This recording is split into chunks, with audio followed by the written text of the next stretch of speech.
मुअज़्ज़ज़ मुहतशम सामईन नाज़रीन अस्सलामु अलैकुम। मर्द को कैसी और कितने वजन की अंगूठी पहनना जायज़ है? वो कौन सी हालत है जिसमें मर्द अंगूठी पहने तो उसे सवाब मिलता है? आज आप इस वीडियो में अंगूठी के तमाम अहकाम जानने वाले हो, लिहाजा इस वीडियो को शुरू से लेकर आखिर तक जरूर देखिएगा। अजीज़ान मोहतरम, अंगूठी एक ऐसी जेवर है जो दुनिया भर में पहनी जाती है, जो मर्द और औरत की खूबसूरती में चार चांद लगा देती है। लेकिन अजीज़ान मोहतरम, अंगूठी के इस्लाम में बहुत सारे अहकाम हैं। अगर उनको फॉलो ना किया जाए तो इंसान गुनाहगार और अजाब का मुस्तहिक होता है, क्योंकि अंगूठी हर दात से बनाई जाती है। लेकिन इस्लाम में मर्द और औरत के लिए कुछ दातें हराम भी हैं, जिसके सबब अगर उस दात की बनाई गई अंगूठी मर्द या औरत पहने तो उसे गुनाह भी मिलता है और गुनाह के साथ साथ उसे क़यामत में अज़ाब भी मिलेगा। लिहाजा हमें अंगूठी के तमाम अहकाम सीखने चाहिए और उन पर अमल करना चाहिए। अजीज़ान मोहतरम, पहले बात करते हैं कि मर्द कौन सी अंगूठी पहन सकता है। अजीज़ान मोहतरम, मर्द सिर्फ चांदी की बनाई गई अंगूठी पहन सकता है।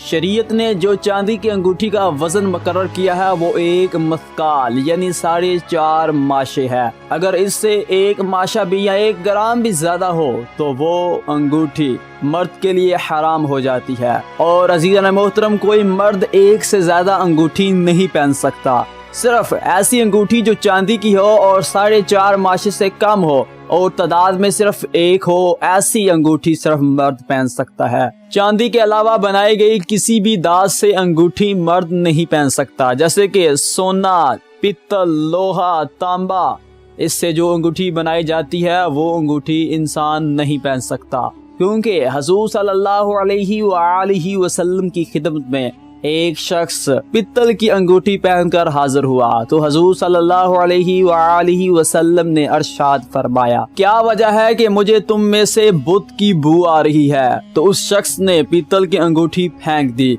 तो वो शख्स अगले दिन लोहे की अंगूठी पहन कर आया तो हुज़ूर सल्लल्लाहु अलैहि वसल्लम ने फरमाया, क्या वजह है कि मुझे तुम में जहन्नमियों का जेवर दिखाई दे रहा है? तो उसने लोहे की अंगूठी भी निकाल दी और फेंक दी और अर्ज करने लगा, या रसूल अल्लाह सल्लल्लाहु अलैहि वसल्लम, फिर मैं किस दात की अंगूठी बनवाऊं? तो हुज़ूर सल्लल्लाहु अलैहि वसल्लम ने इरशाद फरमाया कि चांदी की अंगूठी बनाओ और 1 मस्काल से कम रखना, यानी उस अंगूठी का वजन 4.5 माशे से कम रखना। अज़ीज़ान मोहतरम, हमें इस हदीस मुबारका से ये मालूम होता है कि मर्द सिर्फ चांदी की बनाई गई अंगूठी पहन सकता है। और बाज़ उलमा इकराम ने कहा है कि अकीक या यकूत की बनाई गई अंगूठी मर्द पहन सकता है और बाज़ ने मना फरमाया है। अज़ीज़ान मोहतरम, इसका मतलब ये है कि ऐसी अंगूठी जो अकीक या यकूत के पत्थर से बनाई गई हो, यानी उसका होल और तमाम अंगूठी बगैर और किसी दात के इस्तेमाल किए इसी पत्थर से बनाई गई हो, तो वो अंगूठी मर्द पहन सकता है। अज़ीज़ान मोहतरम, इसका हरगज़ ये मतलब नहीं कि इंसान अकीक या यकूत का पत्थर नहीं पहन सकता।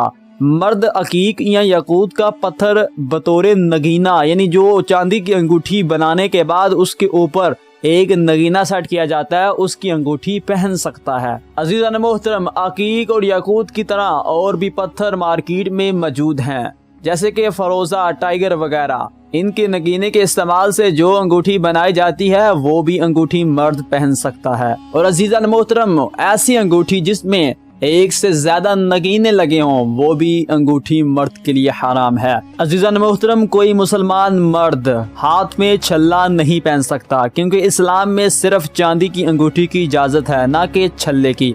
और इसी के साथ साथ कोई मुसलमान मर्द कड़ा वगैरह भी नहीं पहन सकता, चाहे वो चांदी का हो या सोने का। और अजीज़ान मोहतरम, एक मसला बहुत सारे लोगों के सामने ये पेश आता है कि वो कहते हैं कि हमने लोहे की अंगूठी बनवाई और उस पर चांदी की परत लगवा दी और लोहा छुप गया, तो ऐसी अंगूठी का क्या हुक्म है? अजीज़ान मोहतरम, ऐसी अंगूठी जिसका होल सोने या चांदी का बनाया गया और बनाने के बाद उस पर चांदी की परत लगा दी गई, जिसके सबब लोहा या सोना छुप गया, तो वो अंगूठी बिलाकर जायज है।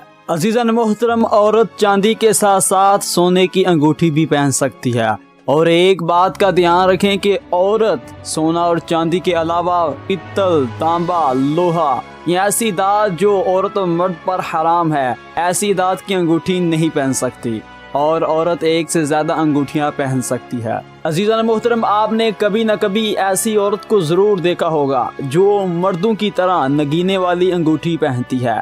عزیزان محترم، عورت بھی نگینے والی انگوٹھی پہن سکتی ہے، اس میں کوئی کراہت نہیں، لیکن اس میں احتیاط یہ رہے کہ جب عورت نگینے والی انگوٹھی پہنے تو اس کا پتھر ہتھیلی کی پشت کی جانب رکھے، اور جب مرد نگینے والی انگوٹھی پہنے تو اس کا پتھر یعنی نگینہ ہتھیلی کی جانب رکھے۔ اور عزیزان محترم، جیسے کہ میں نے آپ کو شروع میں بتایا تھا کہ وہ کون سی صورت ہے جس میں مرد انگوٹھی پہنے تو اسے ثواب ملتا ہے۔ عزیزان محترم، ایسا مرد جسے مہر کرنے کی حاجت ہو، یعنی جسے فتوے یا فیصلے کرنے کی ضرورت ہو، جیسے کہ عالم، پیر، بادشاہ، وزیر، ان حضرات کو انگوٹھی پہننا مسنون ہے۔ اگر یہ حضرات انگوٹھی پہنے تو انہیں ثواب ملتا ہے، اور جو ایسے افراد نہ ہوں اگر وہ انگوٹھی پہنے تو انہیں ثواب نہیں ملتا، لیکن ان کی انگوٹھی پہننا حرام بھی نہیں۔ عزیزان محترم، اب بات کرتے ہیں کہ انگوٹھی پر کوئی نام لکھوایا جا سکتا ہے یا نہیں۔ عزیزان محترم، انگوٹھی پر اپنا یا کسی کا نام لکھوانے میں کوئی ممانعت نہیں۔ آپ انگوٹھی پر یا اللہ، یا محمد، یا علی اس طرح کے الفاظ لکھوا سکتے ہیں، لیکن دھیان رہے کہ انگوٹھی پر ایک پوری عبارت مت لکھوائیے، یعنی محمد الرسول اللہ اس طرح کی عبارت مت لکھوائیے۔ اور علماء کرام نے یہی مشورہ دیا ہے کہ انگوٹھی پر کچھ نہ لکھوایا جائے، کیونکہ انگوٹھی کو باتھ روم وغیرہ میں لے کر جانا ہوتا ہے تو اس نام وغیرہ کی بے ادبی ہوتی ہے، لہٰذا انگوٹھی پر کچھ نہ لکھوانا ہی بہتر ہوتا ہے۔ اور عزیزان محترم، ویڈیو کے آخر پر ریوائز کرتے ہیں کہ مرد کو چاندی کی انگوٹھی پہننا جائز ہے اور اس کا وزن 4.5 ماشے سے کم ہو، اور اس میں صرف ایک نگینہ ہو، ایک سے زیادہ نگینہ نہ ہو۔ امید کرتا ہوں آپ کو یہ ویڈیو پسند آئی ہوگی۔ اگر یہ ویڈیو آپ کو پسند آئی ہو تو اس ویڈیو کو زیادہ سے زیادہ لائک کیجئے اور اپنے دوستوں، رشتہ داروں کے ساتھ شیئر کیجئے، تاکہ انہیں بھی معلوم ہو جائے کہ انگوٹھی کے متعلق اسلام ہمیں کیا سکھاتا ہے۔ اور ہمارا مدینہ 360 یوٹیوب چینل کو ضرور سبسکرائب کیجئے اسی طرح کی اور بھی اسلامی اور معلوماتی ویڈیوز دیکھنے کے لیے۔ See you in the next video tutorial۔ اللہ حافظ۔